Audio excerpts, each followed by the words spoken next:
तो सबसे पहले स्वागत है आप सभी का हमारे एक नए वीडियो में। तो आज हम लोग जानने वाले हैं पंचवर्षीय योजना के बारे में। तो सबसे पहले आप लोग ये दिमाग से निकाल दीजिएगा कि इसका सब्सक्राइबर कम है, ये अच्छे से नहीं पढ़ाता है। अरे भाई, हमारा ऑफलाइन कोचिंग में 1500 स्टूडेंट हैं, ठीक।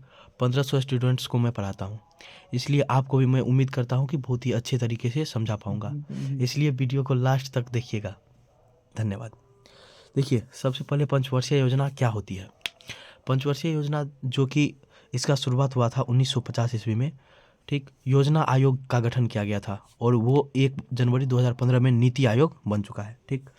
तो सबसे पहले 1951 में इसका शुरुआत हुआ था और पहला पंचवर्षीय योजना हुआ था 1951 से 1956।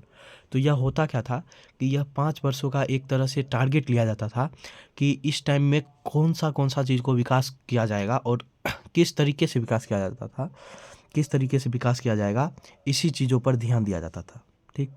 तो सबसे पहले हम लोग देखते हैं और आपको मैं ट्रिक भी बताऊंगा किस तरह से हम लोग याद कर सकते हैं और किसको किस तरह से रिलेट कर सकते हैं, ये सारी चीज़ें मैं बताऊंगा। तो चलिए सबसे पहले देखते हैं योजना आयोग का गठन कब हुआ था। सबसे पहले योजना आयोग है क्या, इन्हीं के द्वारा जो है पंचवर्षीय योजना दिया गया था, ठीक। इसी कार्यक्रम के तहत क्या हुआ था, पंचवर्षीय योजना दिया गया था। तो योजना आयोग का गठन हुआ था सबसे पहले 15 मार्च 1950 ईस्वी में, 15 मार्च 1950 ईस्वी में, और ये हुआ था कहाँ, नई दिल्ली में। उसके बाद है नीति आयोग। यही पंचवर्षीय योजना को जब 2015 में 1 जनवरी 2015 को नीति आयोग कर दिया गया। तो हमें सबसे पहले ये देखना है कि हमें पंचवर्षीय योजना को याद नहीं रखना है, सिर्फ हमें ये 3 को याद रखना है, योजना अवकाश को, ठीक। अगर हम लोग इस योजना अवकाश को याद कर पाते हैं तो बाकी पंचवर्षीय योजना हमें बहुत ही आसानी से याद हो जाएगा, ठीक। तो पहली पंचवर्षीय योजना आयोग का जो अवकाश था ये था 1966 से 1969 तक, और दूसरा अवकाश 1978 से 1980 तक, और तीसरा योजना आयोग अवकाश ये था 1990 से 1992 तक, ठीक।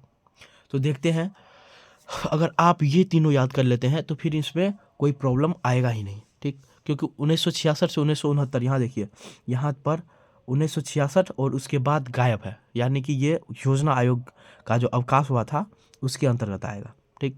तो देखते हैं, सबसे पहले ये तीनों को हम लोग एक साथ, 1, 2 और 3, ये तीनों को एक साथ हम लोग देखेंगे और इसको एक साथ रिलेट करने का कोशिश करेंगे, ठीक। सबसे पहले है 1951 से 1956।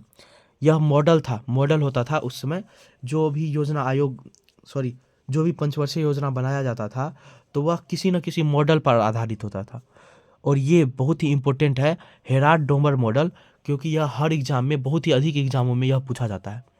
तो इसका केंद्रीय बिंदु, यानी कि कुछ ना कुछ उसका केंद्रीय बिंदु होता था, जिसको मतलब मध्य बिंदु मान करके उसके इर्द गिर्द विकास किया जाता था, ठीक। यानी कि कृषि को केंद्रीय बिंदु, केंद्रीय बिंदु माना गया था और कृषि के उपलक्ष्य में यह विकास करना चाहता था। कौन सा, 1951 से 1956, जो कि था हेराल्ड डोमर मॉडल, ठीक। अब देखिए, 1956 में पहला खत्म हुआ और दूसरा 1956 में शुरू हुआ और 1961 तक चला। यह भी 5 वर्षों का था, ठीक। ये भी 5 वर्ष का और ये भी 5 वर्ष का। तो यह था महालनोबिस मॉडल पर आधारित, जो कि दूसरा पंचवर्षीय योजना किस पर आधारित था, महालनोबिस मॉडल। और यह कब से कब शुरू हुआ था, 1956 से 1961 तक। और इसमें देखिए, सबसे पहले कृषि का जब विकास हो जाएगा तो कृषि का विकास होने के बाद हम लोग कुछ ना कुछ उद्योग लगाना चाहेंगे, क्योंकि कृषि से बहुत सारे उद्योग लगाए जाते हैं। इसलिए भारी उद्योग, यानी कि उद्योग पर विशेष कर ध्यान दिया गया, किसमें, जो कि दूसरी पंचवर्षीय योजना थी महालनोबिस मॉडल पर आधारित, उस पर भारी उद्योग यानी कि औद्योगिक क्रांति लाने का कोशिश किया गया था और भारी मात्रा में उद्योग विकास किया गया था, ठीक।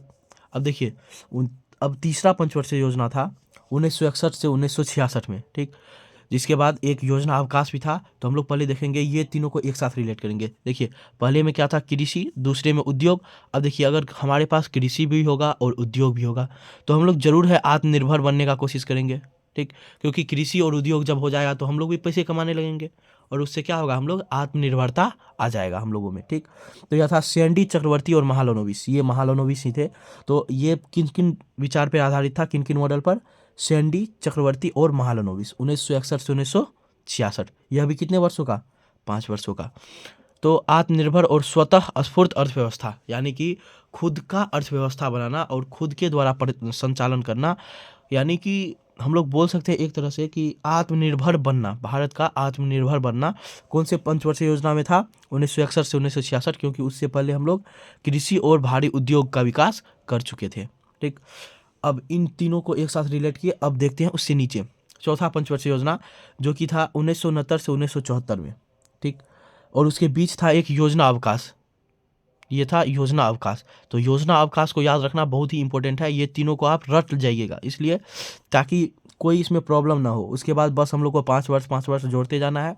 और सिर्फ एक था जो 1974 से 1978, इसमें क्या हुआ था, कांग्रेस की सरकार आई थी और उन्होंने योजना आयोग को 5 वर्ष से लेकर के क्या कर दिया था, 4 वर्षों का कर दिया था। लेकिन फिर से उसकी सरकार गिरी और क्या हुआ, योजना आयोग का गठन पंचवर्षीय योजना क्या हुआ, फिर 5 वर्षों का होने लगा। तो 1969 से 1974 था, कौन सा मॉडल पे आधारित था? तो यह किसी भी मॉडल पर आधारित नहीं था। ठीक, यह किसी भी मॉडल पर आधारित नहीं था। अब देखिए तृतीय पंचवर्षीय योजना में क्या हुआ था कि आत्मनिर्भर बनने का कोशिश किया गया, लेकिन उसमें स्थिरता नहीं था। आत्मनिर्भरता तो आ गई थी लेकिन स्थिरता नहीं था, इसलिए चौथे पंचवर्षीय योजना में स्थिरता और आत्मनिर्भरता दोनों साथ में लाने का कोशिश किया गया था। ठीक, अब देखते हैं जो 1974 से 1978 था, इसमें थे डीपी धर। ठीक, 1974 से 1978 का जो पंचवर्षीय योजना का मॉडल था वह किस पर आधारित था? डीपी धर मॉडल पर, डीपी धर। अब इसमें था निर्धनता उन्मूलन, यानी कि गरीबी को हटाने का प्रयास किया गया था, जो 4 वर्षों का हुआ था।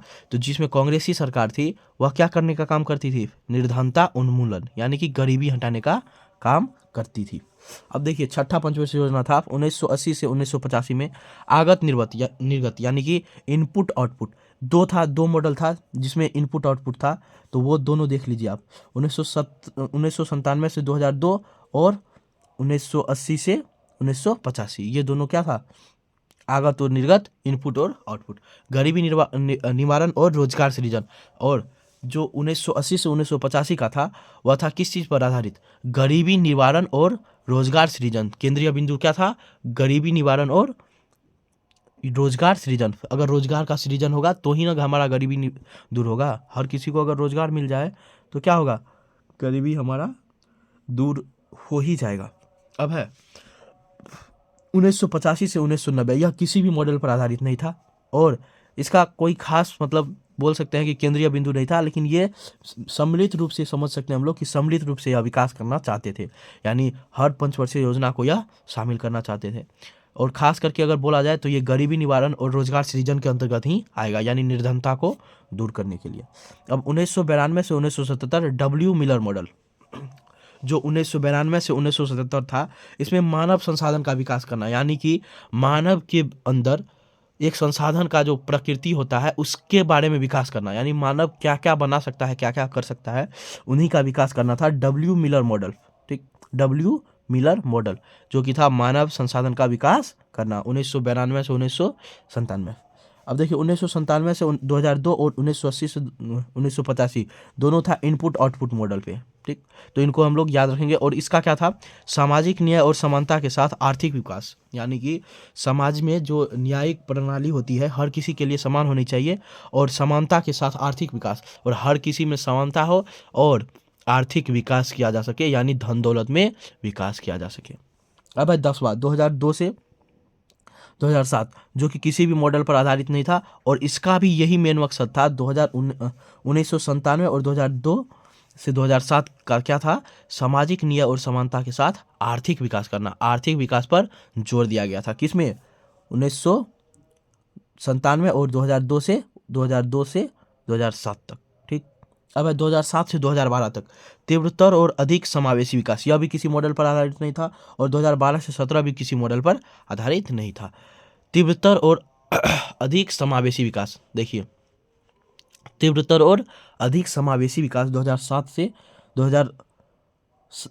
से 2012 तक क्या था? तीव्रतर और अधिक समावेशी विकास। क्योंकि जो 2007 का समय था वह हम लोग समझ सकते हैं कि के बाद का समय था।